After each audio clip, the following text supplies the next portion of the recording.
Become alkaline. जैसे कि इसमें भी दिखाया गया है कि जो H पॉजिटिव आयन है, ठीक है, तो ये पीएच स्केल दिखाई गई है, 0 to 14 is a pH scale and the solution pH 7 is neutral. ठीक है, अगर 7 पीएच है, अगर हम नॉर्मल सॉल्यूशन की बात करें, अगर पीएच 7 है तो इट इंडिकेट न्यूट्रल, और अगर 7 से कम पीएच होती है तो it indicate the solution is acidic, और अगर 7 से ज़्यादा पीएच होती है तो वो बताता है कि सॉल्यूशन अल्केलाइन है। और अगर हम बॉडी फ्लूइड की बात करें, एक्स्ट्रा सेलुलर फ्लूइड की बात करें, तो it is having the pH of 7.35 to 7.45. Below 7.35 indicate acidosis or more than 7.45 indicate the alkaline. So जैसे कि एसिड बेस बैलेंस मैंने आपको बताया कि it mainly depend on the, किसके ऊपर डिपेंड करता है, हाइड्रोजन आयन कंसंट्रेशन के ऊपर ये डिपेंड करता है कि H पॉजिटिव आयन की कंसंट्रेशन क्या है। तो अगर H पॉजिटिव आयन की कंसंट्रेशन इंक्रीज या डिक्रीज होती है तो हमारी बॉडी में कुछ ऐसे कंपनसेटरी मैकेनिज्म होते हैं जो उसको ठीक करने में हेल्प करते हैं। जैसे कि मोस्ट जो इम्पोर्टेंट है, जो इमीडिएटली एक्ट करता है, they are the buffer, chemical buffer आ जाएगा, respiratory mechanism also help as a compensatory mechanism, और next one is the renal mechanism. तो ये हम तीनों वन बाय वन स्टडी करेंगे। तो पीएच किसके ऊपर डिपेंड करता है, H पॉजिटिव आयन कंसंट्रेशन के ऊपर डिपेंड करता है। अगर H पॉजिटिव आयन की कंसंट्रेशन इंक्रीज होगी तो it means the solution is acidic, और अगर डिक्रीज होती है तो it means the solution is alkaline. तो एसिड मेनली बॉडी में डे टू डे प्रोड्यूस होते हैं। मेनली कैसे प्रोड्यूस होते हैं एसिड, जब जो भी बॉडी में मेटाबॉलिक एक्टिविटीज होती हैं वहां से एसिड प्रोड्यूस होगा। तो जो H पॉजिटिव आयन की कंसंट्रेशन है that is very small, it is 40 nano equivalent पर लीटर। सो हाइड्रोजन आयन की कंसंट्रेशन नॉर्मली नेगेटिव लॉगरिथम से शो होती है। नेगेटिव लॉगरिथम का मतलब है कि when one thing increases the other will decrease. जैसे कि हमने पढ़ा कि अगर H पॉजिटिव आयन की कंसंट्रेशन इंक्रीज हो रही है तो पीएच क्या हो जाएगी, डिक्रीज हो जाएगी। दैट इज नेगेटिव लॉगरिथम की एक चीज, अगर H पॉजिटिव इंक्रीज हो रहा है तो पीएच क्या हो रही है, डिक्रीज हो रही है।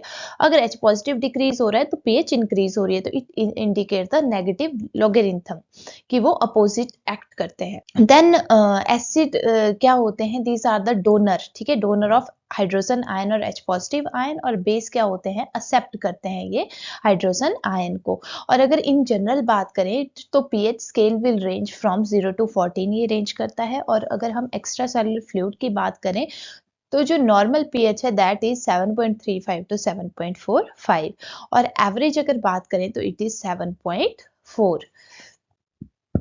देन पीएच नॉर्मली अगर 7.35 से कम होती है इट इंडिकेट एसिडोसिस, और मोर देन 7.45 इंडिकेट द अल्केलोसिस। अगर पीएच लेस देन 6.8 हो जाती है या मोर देन 8 होती है तो पेशेंट की डेथ हो सकती है उस कंडीशन में। अगर हम normal atrial blood gas values की बात करें तो पीएच, जो नॉर्मल पीएच है that is 7.35 to 7.45। Partial pressure of carbon dioxide is 35 to 45 mm of Hg, और bicarbonate ion concentration is 21 to 28 millimole per liter, and partial pressure of oxygen is 80 to 100 mm of Hg। तो ये जो चार parameter हैं these are checked in the ABG analysis, और sometime saturation of oxygen can also be written. तो जो ABG analysis होता है उसमें ये चार पैरामीटर हम चेक करते हैं।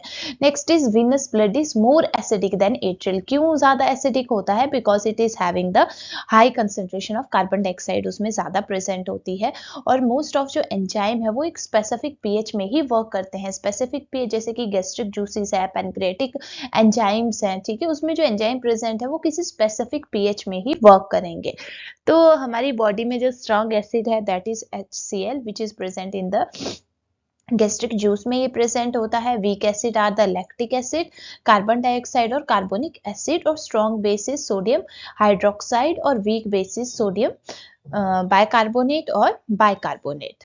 सो डिफरेंट ऑर्गन्स, फ्लूइड और मेम्ब्रेन की पीएच बताई गई है। Skin is having the pH of 4 to 6.5, urine की पीएच है 4.6 to 8, गैस्ट्रिक जूसेस की है 1.5 to 3.5, it is highly acidic.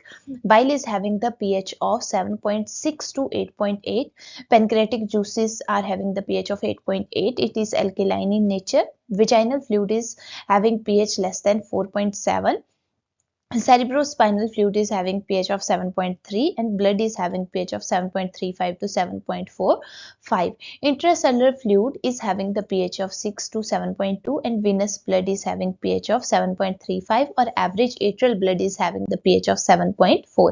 तो अब हम अगर एसिड बेस रेगुलेशन की बात करें तो बॉडी में 3 मैकेनिज्म है जो हमारी बॉडी में एसिड बेस बैलेंस को मेंटेन करते हैं कि अगर H पॉजिटिव आयन की कंसंट्रेशन इंक्रीज या डिक्रीज हो जाती है तो उस कंडीशन में ये 3 मैकेनिज्म वर्क करेंगे जो कि पीएच को 7.35 टू 7.45 में ही मेंटेन करके रखते हैं।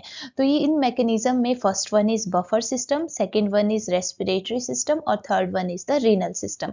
तो ये जो बफर सिस्टम है ये इमीडिएटली एक्ट करेगा, जैसे ही पीएच में थोड़ा सा चेंजेस आएंगे तो इट विल एक्ट इमीडिएटली, ये एक्ट करता है। और अगर हम रेस्पिरेटरी सिस्टम की बात करें तो it will react with in minute और आवर्स में ये एक्ट करेगा। और अगर रीनल रिस्पॉन्स की बात करें, किडनीज की बात करें तो ये 2 से 3 दिन इनको लग जाते हैं वर्क करने में।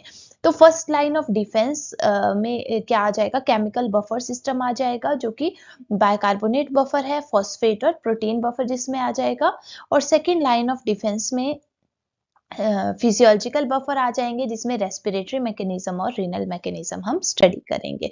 तो we will study these one by one. Buffer system क्या करते हैं, दीज विल रेगुलेट पीएच, ये हमारे पीएच को रेगुलेट करते हैं विद इन नॉर्मल लिमिट्स, ये रखते हैं पीएच को। तो ये जो बफर सिस्टम है ये सबसे फास्टेस्ट एक्टिंग सिस्टम है, इमीडिएटली ये एक्ट कर देता है और it will change strong acid को ये वीक एसिड में कन्वर्ट कर देगा या तो उसको न्यूट्रलाइज कर देगा।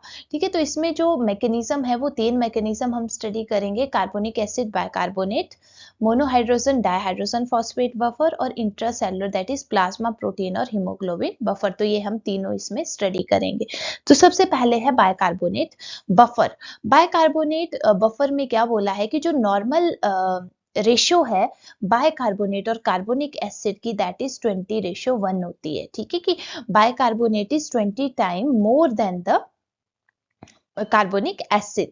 तो इसमें क्या है कि जब भी H पॉजिटिव आयन की कंसंट्रेशन बॉडी में इंक्रीज होगी it will combine with the bicarbonate. Bicarbonate के साथ जब कंबाइन होगा तो it will form the carbonic acid की ये फॉर्मेशन करेगा।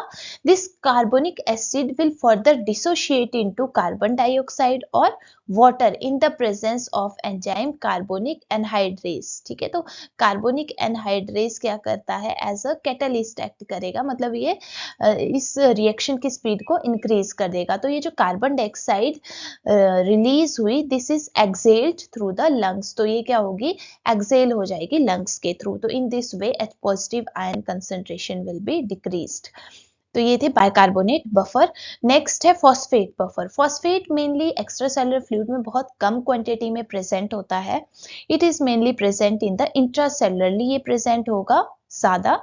और इसका जो बैलेंस है it is maintained by the mainly kidney, इसको मेंटेन करके रखती हैं। कि जब भी H पॉजिटिव आयन की कंसंट्रेशन इंक्रीज होगी तो क्या होगा, किडनीज में जो मोनोहाइड्रोजन फॉस्फेट है it will combine with this H positive ion. अगर हम इंट्रासेलुलरली बात करें, ठीक है, कि इंट्रासेलुलरली अगर बात करते हैं तो H पॉजिटिव आयन की कंसंट्रेशन अगर ज्यादा है तो this monohydrogen phosphate will combine with H positive ion और ये किसकी फॉर्मेशन कर देगा, डाइहाइड्रोजन फॉस्फेट की ये फॉर्मेशन करेगा। और अगर H पॉजिटिव आयन की कंसंट्रेशन डिक्रीज हो जाती है, अगर पीएच क्या हो रही है, इंक्रीज हो रही है, हमने उसको डिक्रीज करना है, ठीक है, तो क्या होगा जी, ये जो डाइहाइड्रोजन फॉस्फेट है it is converted into the H positive ion और मोनोहाइड्रोजन फॉस्फेट में ये कन्वर्ट हो जाएगा। तो उससे क्या रिलीज हो रहा है, H पॉजिटिव आयन इसमें रिलीज हो जाएगा। तो in this way the pH is maintained. Then next हम पढ़ेंगे प्रोटीन बफर। तो प्रोटीन किससे बनी होती है, protein are made up of amino acid से ये बनी होती है। तो ये अमीनो एसिड का स्ट्रक्चर बताया है कि अमीनो एसिड में क्या होता है, सेंट्रल कार्बन प्रेजेंट होगा जो कि जिसमें 4 अटैचमेंट साइट्स होती हैं। एक साइड में क्या होगा, it is attached to the carboxyl group और on another side it is attached to the amino group के साथ ये अटैच होता है। और ये जो R है it will show the specificity of the amino acid. ठीक है, जो ये R ग्रुप है ये क्या बताता है कि कौन सा अमीनो एसिड है, ये स्पेसिफिसिटी प्रोवाइड करता है अमीनो एसिड्स को। तो अगर पीएच क्या है, एसिडिक है, अगर एसिडिक पीएच है हमने उसको मतलब अल्केलाइन, थोड़ा अल्केलाइन बनाना है तो क्या करेगी ये प्रोटीन, ठीक है, कि जो H positive free H positive ion है it will combine with the amine, जो अमाइनो ग्रुप है उसके साथ ये कंबाइन करेगा और अमोनिया की फॉर्मेशन करेगा और in this way the H positive ion will decrease. But अगर क्या है, पीएच क्या है, अल्केलाइन पीएच है, तो ये जो कार्बोक्सिल ग्रुप है, ठीक है, यहाँ से क्या हो जाएगा, जो OH था COOH था, यहाँ पे देखो COOH है ना, तो ये जो H है ये सेपरेट हो जाएगा, ये रिलीज हो जाएगा और in this way the pH is decreased और एसिडिक पीएच मेंटेन हो जाएगी। तो these are the protein buffer. Then इसी में haemoglobin also act as a buffer. ठीक है, कि अगर हम सेलुलर लेवल की बात करें, टिश्यू लेवल की बात करें, तो वहां पे क्या होगा, कार्बन डाइऑक्साइड प्रोड्यूस होगी। तो कार्बन डाइऑक्साइड कहाँ ट्रेवल करेगी, it comes to the plasma में आ जाएगी, प्लाज्मा के थ्रू ये जो हीमोग्लोबिन मॉलिक्यूल है उसमें ये चला जाएगा। ठीक है, जो आरबीसीज में हीमोग्लोबिन मॉलिक्यूल मतलब आरबीसीज में ये एंटर हो जाएगा। तो आरबीसीज में जब CO2 एंटर हुआ तो ये क्या करेगा, it will combine with the water molecule. ठीक है, H2O के साथ ये कंबाइन करेगा और it will form the carbonic acid की फॉर्मेशन करेगा and this carbonic acid will further dissociate into the bicarbonate और H पॉजिटिव आयन। ठीक है, तो ये जो H पॉजिटिव आयन रिलीज हुआ ये किसके साथ कंबाइन हो जाएगा, it will combine with this haemoglobin molecule और carbon dioxide will also combine this haemoglobin molecule. और ये जो बाइकार्बोनेट था ये कहाँ चला जाएगा, it will further go into the plasma और प्लाज्मा से यहाँ पे क्या होंगे, ट्रांसपोर्टर प्रेजेंट होंगे, प्लाज्मा से क्या अंदर आ जाएगा कि जो पीएच है वो चेंज ना हो, आयन कंसंट्रेशन चेंज ना हो, न्यूट्रलिटी को मेंटेन करने के लिए क्लोराइड अंदर एंटर हो जाएगा। ठीक है, तो इसमें क्या हुआ, बाइकार्बोनेट बाहर आ गया और क्लोराइड अंदर एंटर हो गया।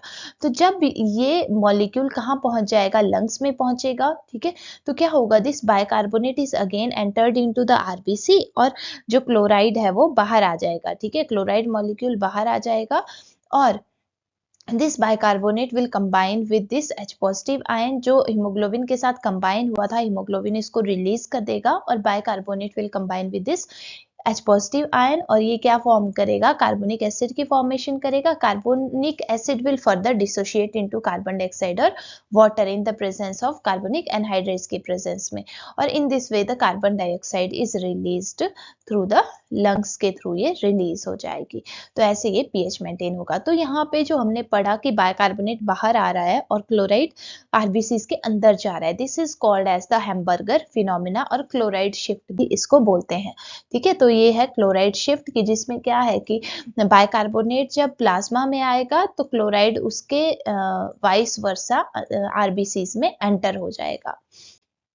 देन नेक्स्ट इज बोहर और हेल्डन इफेक्ट। बोहर और हेल्डन इफेक्ट में क्या है कि हेल्डन इफेक्ट, दिस इज हेल्डन इफेक्ट, ये कहाँ बताया गया है, लंग्स में बताया गया है कि ऑक्सीजन किसके साथ कंबाइन हो रही है, क्योंकि लंग्स में क्या है, ऑक्सीजन की कंसंट्रेशन ज्यादा है तो it will combine with the haemoglobin molecule और हीमोग्लोबिन में जो कार्बन डाइऑक्साइड और H पॉजिटिव आयन था वो रिलीज हो जाएगा। ठीक है, दिस इज द हेल्डन इफेक्ट। और टिश्यू लेवल की अगर बात करें, टिश्यूज में क्या होगा, कार्बन डाइऑक्साइड ज्यादा होगी, ऑक्सीजन कम होगी, तो यहाँ पे जो ऑक्सीजन अटैच थी हीमोग्लोबिन मॉलिक्यूल के साथ उसकी अनलोडिंग हो जाएगी, वो रिलीज हो जाएगी और कार्बन डाइऑक्साइड और H positive will combine with this haemoglobin molecule. तो it is called as the Bohr effect.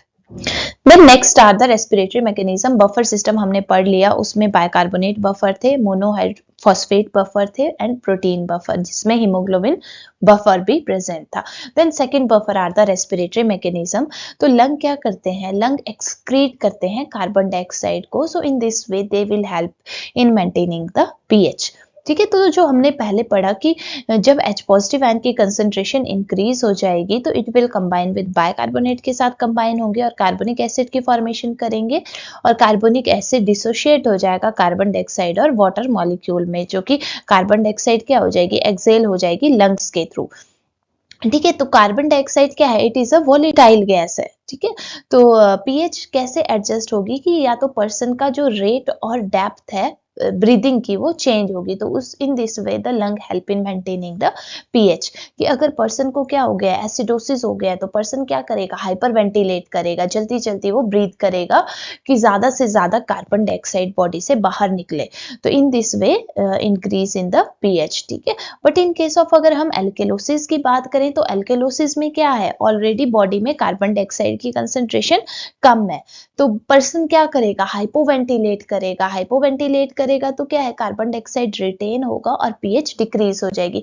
Carbon dioxide अगर रिटेन हो रहा है तो वो क्या करेगा, कार्बोनिक एसिड की फॉर्मेशन करेगा, H पॉजिटिव आयन को इंक्रीज करेगा, है ना। तो जो हमने पीछे इक्वेशन पढ़ी थी, H पॉजिटिव आयन को इंक्रीज कर देगा, तो in this way it will increase the it will decrease the pH. तो हमारी बॉडी में कुछ रिसेप्टर्स प्रेजेंट होते हैं जो कि अगर कार्बन डाइऑक्साइड या H पॉजिटिव आयन की कंसंट्रेशन इंक्रीज या डिक्रीज होती है तो वो स्टिमुलेट होंगे। तो इसमें सेंट्रल कीमोरिसेप्टर प्रेजेंट होते हैं which will respond to change in carbon dioxide and peripheral chemoreceptor present होते हैं which will respond to change in the H positive ion concentration. तो जब भी बॉडी में एसिड बेस बैलेंस डिस्टर्ब होगा, ठीक है, अगर पीएच क्या हो रही है, डिक्रीज हो रही है, इट मीन्स कि एसिडोसिस हो गया पर्सन को, तो ये जो कीमो रिसेप्टर्स हैं ये स्टिमुलेट हो जाएंगे। ठीक है। और they will stimulate the respiratory centre को, ये स्टिमुलेट करेंगे, विच इज कौन सा होता है respiratory centre, medulla oblongata is the respiratory centre. तो मेडुला ऑब्लोंगेटा क्या करेगा, it will increase the respiratory rate को इंक्रीज कर देगा। ठीक है। तो रेस्पिरेटरी रेट जब इंक्रीज होगा तो कार्बन डाइऑक्साइड ज्यादा से ज्यादा बॉडी से एक्सेल होगी और कार्बन डाइऑक्साइड का लेवल ब्लड में डिक्रीज हो जाएगा और blood by carbonic acid level is also decreased. In this way the pH is increased by the lungs. but अगर pH क्या हो जाती है, increase हो जाती है, alkalosis हो जाएगा। ठीक है। alkalosis होगा तब भी ब्रेन कीमो रिसेप्टर्स के थ्रू ब्रेन को स्टिमुलस जाएगा, जो मेडुला ऑब्लोंगेटा है वो क्या करेगा, रेस्पिरेटरी रेट को डिक्रीज कर देगा, कार्बन डाइऑक्साइड बॉडी में रिटेन होना स्टार्ट हो जाएगा और कार्बोनिक एसिड की कंसंट्रेशन इंक्रीज हो जाएगी और पीएच विल डिक्रीज और in this way the acid base balance is maintained by the lungs. फिर नेक्स्ट हम रीनल मैकेनिज्म की बात करेंगे कि अबाउट जो भी हमारी बॉडी में फिल्टर्ड बाइकार्बोनेट आयन होता है, it is again reabsorbed by the kidney. ठीक है। तो ये बताया कि 85 to 90% जो रीएब्सॉर्प्शन होती है that is through the renal proximal tubule, 10% by the ascending arms. तो रीनल मैकेनिज्म मेनली इसमें 3 मैकेनिज्म हम स्टडी करेंगे। ठीक है। Reabsorption of bicarbonate ion, H positive secretion by the DCT और अमोनिया बफर। तो इसमें ये बताया गया है कि जो किडनी है वो एसिडिक यूरिन एक्सक्रीट करेंगे या अल्कलाइन यूरिन एक्सक्रीट करेंगे कि जो पीएच है वो 4.5 और 8 के बीच में ही मेंटेन रहे। तो इसके लिए क्या है, किडनी या तो एसिडिक यूरिन सिक्रीट करती है या अल्कलाइन यूरिन को सिक्रीट करेगी। तो इसमें हम ये जो 3 मैकेनिज्म है ये 1 by 1 स्टडी करेंगे। Reabsorption of bicarbonate, about 85 to 90% of जो फिल्टर्ड बाइकार्बोनेट है it is reabsorbed by the proximal tubule से ये रीएब्सॉर्ब हो जाता है और जो रेस्ट ऑफ बच गया वो इंटरकेलेटेड सेल्स के थ्रू रीएब्सॉर्ब हो जाएगा। तो इस फिगर में दिखाया गया है कि जब भी फिल्टर्ड जो बाइकार्बोनेट है, ठीक है, कि जो फिल्टर्ड बाइकार्बोनेट है जब वो फिल्टर होके रिनल ट्यूब्यूल्स में आएगा तो फर्दर क्या होगा, H पॉजिटिव जो आयन है प्रॉक्सिमल ट्यूब्यूल सेल्स में जो H पॉजिटिव आयन होगा वो सोडियम सिम्पोर्टर के थ्रू ट्यूब्यूल्स में आ जाएगा और this bicarbonate will combine with H positive ion to form carbonic acid के फॉर्मेशन करेगा और carbonic acid will dissociate into water और carbon dioxide in the presence of carbonic anhydrase enzyme की प्रेजेंस में ये वाटर और कार्बन डाइऑक्साइड में ये चेंज हो जाएगा। तो कार्बन डाइऑक्साइड क्या होती है, it is a freely movable gas. ठीक है, freely movable gas. Then carbon dioxide is a freely movable gas है। It will entered into the proximal tubule cells में एंटर हो जाएगा where it combine with water के साथ combine होगा और in the presence of of carbonic anhydrase enzyme, it is converted into the carbonic acid. Carbonic acid will further dissociate into H positive और bicarbonate में ये dissociate हो जाएगा। तो ये जो बायकार्बोनेट यहाँ पे रिलीज हुआ, सेल में रिलीज हुआ, it will travel into the blood stream में ये ट्रैवल हो जाएगा। ठीक है, तो जो ये यहाँ पे फिल्टर्ड जो भी बायकार्बोनेट आएगा वो इसी वे में फिर से क्या हो रहा है, रीएब्जॉर्ब, इस वे में यहाँ से वो रीएब्जॉर्ब होके कहाँ चला गया, ब्लड स्ट्रीम में चला जाएगा। तो यहाँ पे भी क्या प्रेजेंट होंगे, सिंपोर्टर, ट्रांसपोर्टर प्रेजेंट होंगे। ठीक है, तो बायकार्बोनेट अगर ब्लड स्ट्रीम में जाएगा तो यहाँ पे क्या होगा, क्लोराइड सेल के अंदर एंटर हो जाएगा। तो in this way there will be the reabsorption of the bicarbonate. फिर नेक्स्ट है excretion of H positive as a titrable acid. तो इसमें क्या बताया गया है कि जो H पॉजिटिव आयन है वो मोनोहाइड्रोजन फॉस्फेट के साथ क्या कंबाइन होके बॉडी से एक्सक्रीट हो जाएगा। तो यहाँ पे भी सेम है कि जो सेल्स हैं, इंटरकेलेटेड सेल्स हैं, वहाँ पे कार्बन डाइऑक्साइड और वाटर कंबाइन होंगे तो कार्बोनिक एसिड बनाएंगे। ये कार्बोनिक एसिड फर्दर डिसोशिएट हो जाएगा H पॉजिटिव और बायकार्बोनेट में। Bicarbonate goes into the blood stream में चला जाएगा और ये जो H पॉजिटिव बच गया ये एटीपी की प्रेजेंस में जो हमारा ल्यूमन है, टिब्यूल का ल्यूमन है, वहां एंटर हो जाएगा, where it will combine with this monohydrogen phosphate के साथ कंबाइन होगा और it will form dihydrogen phosphate और एक्सक्रीटेड इन द यूरिन। तो इन दिस वे अगर पीएच डिक्रीज होती है, H पॉजिटिव आयन की कंसेंट्रेशन अगर इंक्रीज हो रही है तो मोनोहाइड्रोजन फॉस्फेट कंबाइन कर जाएगा H पॉजिटिव के साथ और it will form dihydrogen phosphate और एक्सक्रीट इन द यूरिन में ये एक्सक्रीट हो जाएगा। देन नेक्स्ट बताया है कि अमोनिया बफर। अमोनिया बफर में क्या है, it occur in the DCT में ये मेनली ये प्रोसेस होती है। ठीक है, तो इसमें भी क्या होता है, जो H पॉजिटिव आयन है वो एक्सक्रीट हो जाएगा और बायकार्बोनेट फिर से रीएब्सॉर्ब हो जाएगा। तो सेम इसमें भी बताया है कि जो ब्लड वेसल में जो ग्लूटामीन है it will entered into the renal tubular cell में एंटर हो जाएगा, where there will be the deamination की प्रोसेस होगी। ठीक है, तो ये जो ग्लूटामीन था ये किस में कन्वर्ट हो जाएगा, ग्लूटामेट में कन्वर्ट हो जाएगा और अमोनिया में कन्वर्ट हो जाएगा। तो अमोनिया क्या होती है, it is a freely movable gas है। तो ammonia will travel into the tubular lumen में चला जाएगा, where it combine with H positive ion के साथ ये कंबाइन हो रहा है। ठीक है, तो H पॉजिटिव आयन के साथ जब कंबाइन हुआ तो it will form the ammonium ion की फॉर्मेशन करेगा। तो अमोनियम आयन और क्लोराइड जब कंबाइन होंगे it will form the ammonium chloride and excreted in the urine. तो in this way it help in maintaining the pH. Then next बताया है कि रिलेशनशिप बिटवीन पीएच और पोटेशियम आयन के बीच में रिलेशनशिप क्या है, कि जब भी बॉडी में एक्स्ट्रा सेलुलर फ्लूइड में H पॉजिटिव आयन की कंसेंट्रेशन इंक्रीज होती है तो ये क्या करेगा, जो H पॉजिटिव आयन है it will go into the cell और सेल से जो पोटेशियम आयन है वो एक्स्ट्रा सेलुलर फ्लूइड में आ जाएगा। ठीक है, तो अगर पोटेशियम एक्स्ट्रा सेलुलर फ्लूइड में आएगा तो वो क्या कॉज कर देगा, हाइपरकैलेमिया कॉज कर देगा। बट इन केस ऑफ अगर जब एसिडोसिस की करेक्शन होती है, जब एसिडोसिस की करेक्शन होगी तो क्या होगा, सडन हाइपोकैलेमिया हो सकता है, क्योंकि एकदम से पोटेशियम फिर से इंट्रासेलुलर फ्लूइड में वापस जाएगा तो एक्स्ट्रा सेलुलर फ्लूइड में क्या है, पोटेशियम लेवल डिक्रीज हो जाएगा। जब पोटेशियम एक्स्ट्रा सेलुलर फ्लूइड में डिक्रीज होगा तो it will lead to the hypokalaemia. तो जब एसिडोसिस की करेक्शन करते हैं तो उस टाइम पे पोटेशियम का लेवल चेक करना बहुत जरूरी है, कई बार उसकी भी करेक्शन करना पड़ सकती है। फिर नेक्स्ट है normal atrial blood gas values बताई हैं जो हमने पहले भी पढ़ी। तो एबीजी में कौन कौन सी वैल्यू चेक करते हैं, pH, partial pressure of carbon dioxide, bicarbonate ion concentration और पार्शियल प्रेशर ऑफ ऑक्सीजन। तो इसमें इम्बैलेंस का बताया है कि जब भी रेस्पिरेटरी आइदर एसिडोसिस है या रेस्पिरेटरी एल्केलोसिस है तो हम दो चीजें उसमें चेक करेंगे, एक तो पीएच चेक करेंगे और एक PaCO2 का लेवल हमने चेक करना है। तो अगर रेस्पिरेटरी एसिडोसिस है तो एसिडोसिस का मतलब है कि पीएच क्या हो गई है, डिक्रीज हो गई है। ठीक है, तो जब भी एसिडोसिस होगी आइदर अगर रेस्पिरेटरी है या मेटाबॉलिक है, एसिडोसिस अगर है तो पीएच उस कंडीशन में क्या हो जाएगा, डिक्रीज हो जाएगा, because there is increase in the concentration of H positive ion. ठीक है। और सेकंड पैरामीटर क्या आ जाएगा, partial pressure of carbon dioxide उसमें इंक्रीज हो जाएगा। नॉर्मल जो partial pressure of carbon dioxide है इट इज 35 to 45, तो इस कंडीशन में क्या है, more than 45 partial pressure of carbon dioxide इस कंडीशन में हो जाएगा। फिर नेक्स्ट है रेस्पिरेटरी एल्केलोसिस। तो एल्केलोसिस अगर कंडीशन है तो पीएच उसमें क्या हो जाएगी, इंक्रीज हो जाएगी, पीएच इज इंक्रीज्ड।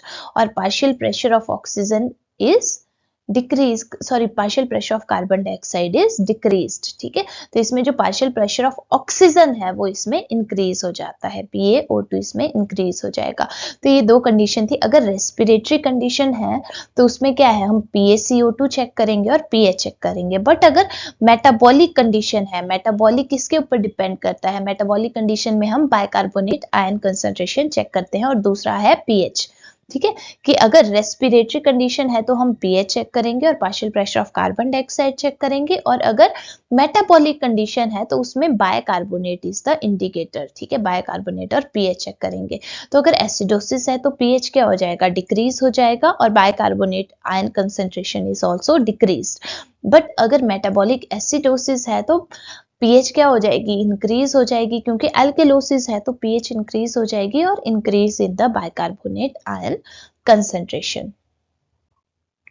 देन इसी में नेक्स्ट है acid base imbalances. Acid base imbalances में ये तो मेन हमने पीछे पढ़ा कि जो रेस्पिरेटरी एसिडोसिस, रेस्पिरेटरी एल्केलोसिस और मेटाबॉलिक एसिडोसिस, मेटाबॉलिक एल्केलोसिस का हमने वो शॉर्ट में पढ़ा था। अब नेक्स्ट है रेस्पिरेटरी एसिडोसिस में तीन कंडीशन आ सकती है, अनकंपनसेटेड, पार्शियली कंपनसेटेड और फुली कंपनसेटेड। तो अगर हम अनकंपनसेटेड रेस्पिरेटरी एसिडोसिस, रेस्पिरेटरी में क्या होगा, एक तो पीएच हम चेक करेंगे, दूसरा क्या है PaCO2, ये दो तो हमने चेक करने ही करने हैं, तीसरा हम करेंगे बाइकार्बोनेट। तो अगर अनकंपनसेटेड है कि बॉडी इज नॉट कंपनसेटेड, ठीक है, कि बॉडी में जो हमने कंपनसेटरी मैकेनिज्म पीछे पढ़े कि वो क्या हो गए हैं, फेल हो गए हैं, वो काम नहीं कर रहे हैं, तो उस कंडीशन में क्या होगा, हमें कैसे पता चलेगा कि अनकंपनसेटेड कंडीशन है, तो उसमें क्या होगा, पीएच विल डिक्रीज। ठीक है, क्योंकि एसिडोसिस है तो पीएच क्या हो रही है, डिक्रीज हो रही है। और दूसरा क्या था, partial pressure of carbon dioxide is increased. ठीक है, तो तीसरा इसमें क्या होना था कि जो अगर बॉडी कंपनसेट करती तो बायकार्बोनेट आयन की कंसंट्रेशन इंक्रीज होनी थी, बट यहाँ पे क्या है, बायकार्बोनेट आयन की कंसंट्रेशन क्या है, नॉर्मल है। ठीक है, मतलब उसमें कोई चेंजेस नहीं हुए, बायकार्बोनेट ने कंपनसेट नहीं किया, तो ये नॉर्मल है। ठीक है, तो it indicate the uncompensated respiratory acidosis. Same अगर पार्शियली कंपनसेटेड है कि बॉडी ने थोड़ा कंपनसेट किया है, तो उस कंडीशन में क्या होंगे, पीएच भी डिक्रीज होगी, सेम एसिडोसिस है। दूसरा क्या है, partial pressure of carbon dioxide is also increased. और तीसरा इसमें क्या है कि बायकार्बोनेट की कंसंट्रेशन क्या हो जाएगी, इंक्रीज हो जाएगी, जो नॉर्मल होती है दैट इज 21 to 28 बायकार्बोनेट की कंसंट्रेशन होती है, तो उससे वो क्या हो जाएगी, 28 से इंक्रीज हो जाएगी। तो it will indicate the partial compensation. But अगर हम फुली कंपनसेटेड की बात करें, फुली कंपनसेटेड कब बोलेंगे कि जब पीएच नॉर्मल हो जाएगी, जब भी फुली कंपनसेटेड होगा तो पीएच क्या हो जाएगी, नॉर्मल हो जाएगी। बट जो बायकार्बोनेट आयन और partial pressure of carbon dioxide है वो इंक्रीज रहेगा। फिर नेक्स्ट है रेस्पिरेटरी एल्केलोसिस। ठीक है, एल्केलोसिस है तो पीएच इसमें क्या हो जाएगी, इंक्रीज हो जाएगी, और partial pressure of carbon dioxide will decrease. ठीक है, तो इसमें भी तीन कंडीशन आएंगी, अनकंपनसेटेड, पार्शियल कंपनसेटेड और फुली कंपनसेटेड। तो हमने अनकंपनसेटेड में क्या पढ़ा कि बायकार्बोनेट कंसंट्रेशन में कोई चेंजेस नहीं आएंगे, वो नॉर्मल रहेगा, बट जो पीएच और पीएच विल इंक्रीज और जो partial pressure of carbon dioxide है वो डिक्रीज हो जाएगा। और अगर हम पार्शियल कंपनसेटेड की बात करें तो पार्शियल कंपनसेटेड में क्या है, पीएच विल इंक्रीज सेम। ठीक है, बट बायकार्बोनेट क्या हो जाएगा, डिक्रीज हो जाएगा। ठीक है, बायकार्बोनेट डिक्रीज हो जाएगा और partial pressure of carbon dioxide will also decrease. तो यहाँ पे क्या लग रहा है कि जो बायकार्बोनेट है उसने कंपनसेट करने की कोशिश की है। देन फुली कंपनसेट कब बोलेंगे, जब पीएच नॉर्मल हो जाएगा और जो बायकार्बोनेट और partial pressure of carbon dioxide है वो डिक्रीज रहेगा। देन नेक्स्ट है मेटाबॉलिक एसिडोसिस। ठीक है, जब हमने बोला, पहले भी बोला है कि जब मेटाबॉलिक की बात कहीं भी आती है तो हमने पहले दो पैरामीटर चेक करने हैं, पीएच और दूसरा है बायकार्बोनेट। ठीक है, ये दो पैरामीटर हमने चेक करने हैं, और तीसरा हो जाएगा partial pressure of carbon dioxide जो कि कंपनसेट करने की कोशिश करेगा। तो इसमें भी 3 कंडीशन आएगी, अनकम्पेंसेटेड, पार्शियल कंपेंसेटेड और फुली कंपेंसेटेड। तो अनकम्पेंसेटेड में क्या है, पीएच डिक्रीज रहेगा क्योंकि एसिडोसिस है, बाइकार्बोनेट भी क्या हो जाएगा, डिक्रीज होगा क्योंकि एसिडोसिस, मेटाबॉलिक एसिडोसिस है। तो कंपनसेट किसने करना था, partial pressure of carbon dioxide ने कंपनसेट करना था। ठीक है, क्यों, क्या होना था इसमें, इसने डिक्रीज होना था बट नहीं हुआ, नॉर्मल है। ठीक है, तो इट विल इंडिकेट द अनकम्पेंसेटेड। और अगर हम पार्शियली कंपनसेटेड की बात करें तो पीएच भी डिक्रीज रहेगा, बाइकार्बोनेट भी डिक्रीज रहेगा और partial pressure of carbon dioxide भी डिक्रीज हो जाएगा। It indicate the partial compensation. और फुली कंपनसेटेड की अगर बात करें तो पीएच जब नॉर्मल हो जाएगा तो it will indicate the fully compensation, but जो बाइकार्बोनेट और partial pressure of carbon dioxide है वो डिक्रीज रहेगा।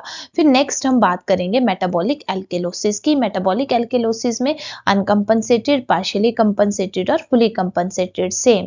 अनकम्पनसेटेड में क्या है, एल्केलोसिस है तो पीएच इंक्रीज हो जाएगा और बाइकार्बोनेट भी इंक्रीज हो जाएगा और partial pressure of carbon dioxide normal रहेगा बिकॉज इट इज अनकम्पनसेटेड। और अगर पार्शियल कंपनसेशन की बात करें तो तीनों क्या हो जाएंगे, इंक्रीज हो जाएंगे। और फुली कंपनसेटेड में पीएच नॉर्मल हो जाएगा बट जो partial pressure of carbon dioxide है और बाइकार्बोनेट है वो इंक्रीज रहेंगे। देन नेक्स्ट मैंने एक एग्जांपल डाला है कि a client with ABG value of pH, जिसकी पीएच कितनी है, 7.16 है, partial pressure of carbon dioxide 80 mm of He है और बाइकार्बोनेट 23 है। तो व्हाट इज द इंटरप्रिटेशन।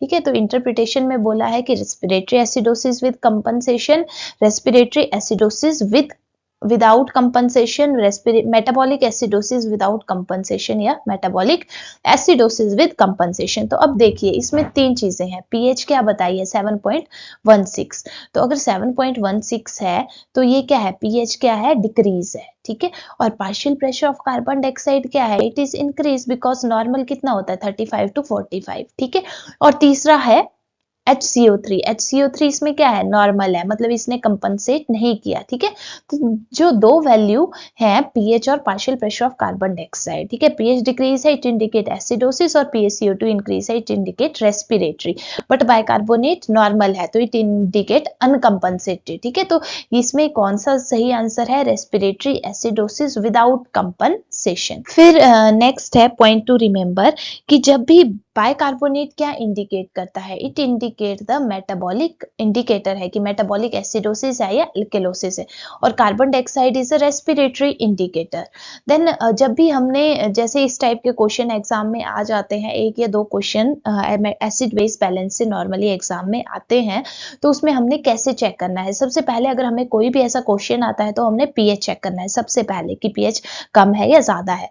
उसके बाद हमने partial pressure of carbon dioxide देखना है कि आइदर इट इज इंक्रीज और डिक्रीज्ड। ठीक है, फिर बाइकार्बोनेट आयन कंसंट्रेशन चेक करेंगे और फिर कंपनसेशन के लिए चेक करेंगे। तो कंपनसेशन में मैंने आपको बताया कि जब भी कंपनसेशन होगा, फुली कंपनसेशन होगा, तो जो पीएच है वो क्या हो जाएगी, नॉर्मल हो जाएगी। ठीक है, then partial compensation, partial compensation में क्या है, जो तीनों चीजें हैं, ये pH, partial pressure of carbon dioxide और बाइकार्बोनेट आयन, ये क्या होंगे, एबनॉर्मल होंगे, मतलब या तो इंक्रीज होंगे या डिक्रीज होंगे। देन अनकंपनसेटेड, अनकंपनसेटेड में एक पैरामीटर नॉर्मल रहेगा और पीएच और मतलब दोनों में से बाइकार्बोनेट या partial pressure of carbon dioxide से कोई चीज क्या होगी, एबनॉर्मल होगी। तो ये हम इस सीक्वेंस में ये चेक करेंगे, pH, partial pressure of carbon dioxide, bicarbonate, compensated, फिर पार्शियल कंपनसेशन और अनकंपनसेटेड। फिर जब भी एबीजी एनालिसिस करते हैं उससे पहले क्या करना होता है, एलीन टेस्ट हम परफॉर्म करते हैं। देन अगर पर्सन को वॉमिटिंग होती है तो वॉमिटिंग मतलब जो गैस्ट्रिक कंटेंट है उसमें क्या होगा, HCl प्रेजेंट होगा, है ना, तो वो क्या होगा, बॉडी से एक्सपेल आउट हो जाएगा, तो उस कंडीशन में पर्सन को मेटाबॉलिक एल्केलोसिस होगा। और अगर पर्सन को डायरिया होता है तो पेनक्रियाटिक जो भी जूसेस हैं उसमें क्या होता है, बाइकार्बोनेट प्रेजेंट होता है, तो बाइकार्बोनेट बॉडी से एक्सक्रीट हो जाएगा which will cause the metabolic acidosis, वो कंडीशन कॉज करेगा। तो this is all about my topic. तो ये बहुत इंपॉर्टेंट टॉपिक है जिसमें से एग्जाम में 1 या 2 क्वेश्चन जरूर आते हैं।